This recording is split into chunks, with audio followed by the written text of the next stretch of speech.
Assalamualaikum warahmatullahi wabarakatuh. Perkenalkan, nama saya Nur Alvin Kurin Aini dengan NIM 21110502009.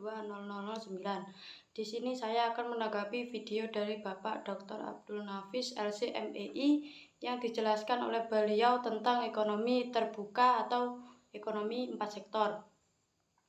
Saya akan menjelaskan mengenai pengertian ekonomi terbuka atau perekonomian 4 sektor. Ekonomi terbuka adalah perekonomian suatu negara yang terlibat luas dalam perdagangan antar negara atau internasional sehingga terjadilah kegiatan ekspor dan impor. Pada perekonomian terbuka terdiri dari 4 sektor, yaitu yang pertama perusahaan sebagai produsen, yang kedua rumah tangga sebagai konsumen, yang ketiga adalah pemerintah, dan yang keempat adalah negara lain. Poin selanjutnya yaitu konsekuensi bagi perekonomian terbuka. Perekonomian terbuka pada suatu negara mempengaruhi 3 hal, yaitu yang pertama adalah permintaan agregat atau permintaan secara keseluruhan. Yang kedua adalah jumlah uang yang beredar. Semakin sering terjadi perdagangan internasional, maka jumlah uang yang beredar di masyarakat akan semakin banyak. Yang ketiga, sehubungan dengan hal itu, harga barang semakin meningkat karena banyaknya permintaan bagi negara lain. Poin yang ketiga, saya akan menjelaskan mengenai pengertian perekonomian terbuka impor. Perekonomian terbuka impor adalah pembelian dan pemasukan barang dari luar negeri untuk keperluan atau dipasarkan dalam negeri.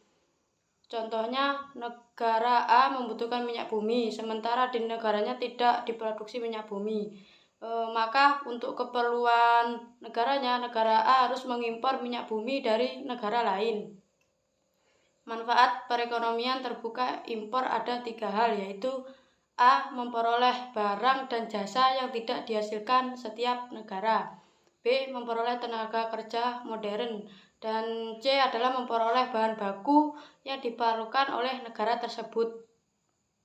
Yang keempat, saya akan menjelaskan mengenai pengertian perekonomian terbuka ekspor. Perekonomian terbuka ekspor adalah penjualan barang dan jasa yang diproduksi di dalam negeri kepada negara lain yang membutuhkannya. Jika suatu negara membuka perdagangan internasional dan menjadi pengekspor suatu barang, maka produsen domestik barang tersebut akan diuntungkan, sementara konsumen domestik barang tersebut akan dirugikan. Terdapat 3 manfaat bagi perekonomian terbuka ekspor, yaitu antara lain yang pertama, memperluas pasar, terutama pasar dari barang yang diekspor.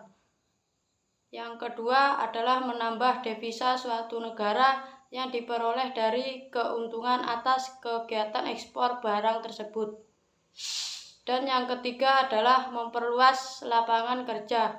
Hal ini terjadi karena luasnya pasar ekspor suatu barang tentunya akan membutuhkan tambahan pegawai, sehingga akan membuka lapangan pekerjaan dan pada akhirnya akan mengurangi tingkat pengangguran dari suatu negara. Poin yang selanjutnya, saya akan menjelaskan mengenai faktor penentu dari ekspor dan impor. Yang pertama adalah permintaan akan barang. Apabila suatu negara membutuhkan suatu barang yang tidak diproduksi di dalam negeri, maka mau tidak mau negara tersebut harus melakukan ekspor ataupun impor dari negara lain. Yang kedua adalah mutu atau kualitas. Suatu bahan dalam melakukan ekspor maupun impor, sebelum melakukan pembelian terlebih dahulu, suatu negara akan menganalisis barang yang akan mereka beli, seperti Indonesia yang terkenal dengan kualitas komoditi kelapa sawit yang terbaik di dunia, sehingga negara lain akan menjadikan Indonesia sebagai destinasi dalam melakukan impor dari kelapa sawit. Yang ketiga adalah barang spesial. Apabila suatu negara memiliki satu barang yang langka atau sangat unik, maka tidak menutup kemungkinan banyak sekali negara lain yang ingin melakukan pembelian. Dalam hal ini banyak terjadi pada perdagangan barang seni atau barang kerajinan langka. Dan yang keempat adalah teknologi. Teknologi merupakan suatu hal yang sangat berpengaruh besar di masa depan, sehingga apabila semakin canggih teknologi suatu negara, maka negara lain akan terpikir untuk melakukan impor barang teknologi dari negara tersebut. Poin yang selanjutnya, saya akan menjelaskan mengenai keseimbangan perekonomian terbuka. Syarat keseimbangan perekonomian terbuka meliputi yang pertama adalah penawaran dan pengeluaran agregat dalam perekonomian.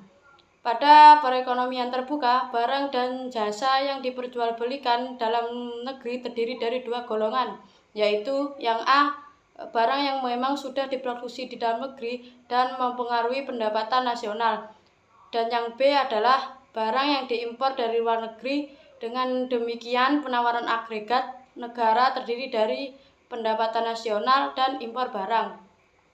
Yang kedua adalah pemasukan dan pengeluaran dalam perekonomian terbuka. Dalam pendekatan dan pemasukan, pengeluaran keseimbangan pendapatan nasional akan dicapai dalam keadaan I atau investasi plus G atau pemerintah plus X atau ekspor sama dengan S atau simpanan dan plus T pajak dan M atau impor. Poin yang terakhir, saya akan menjelaskan mengenai perekonomian terbuka. Pada sistem perekonomian Islam, prinsip dasar yang telah ditetapkan Islam mengenai perdagangan adalah kejujuran, kepercayaan, dan ketulusan dari pelaku transaksi yang menjadi tolak ukur dalam melakukan perniagaan. Sejarah menyatakan bahwa Islam menganjurkan terjadinya perdagangan internasional. Hal ini dibuktikan dengan Rasulullah SAW yang berdagang di Mekah, Syria, Yaman, dan di daerah lainnya. Kesimpulan dari materi ini yaitu ekonomi terbuka adalah kegiatan ekonomi suatu negara yang berpengaruh besar dalam perdagangan antar negara atau internasional, sehingga terjadilah ekspor dan impor. Perekonomian terbuka terdiri dari 4 sektor, yaitu perusahaan, rumah tangga, pemerintah, dan negara lain. Kegiatan ekspor-impor yang dilakukan negara akan berpengaruh positif terhadap naiknya tingkat pendapatan nasional suatu negara, yaitu perdagangan lintas negara juga akan semakin berperan penting dalam terjadinya hubungan baik dari antar negara. Sekian yang dapat saya sampaikan. Terima kasih atas perhatiannya. Kurang lebihnya saya mohon maaf. Wassalamualaikum warahmatullahi wabarakatuh.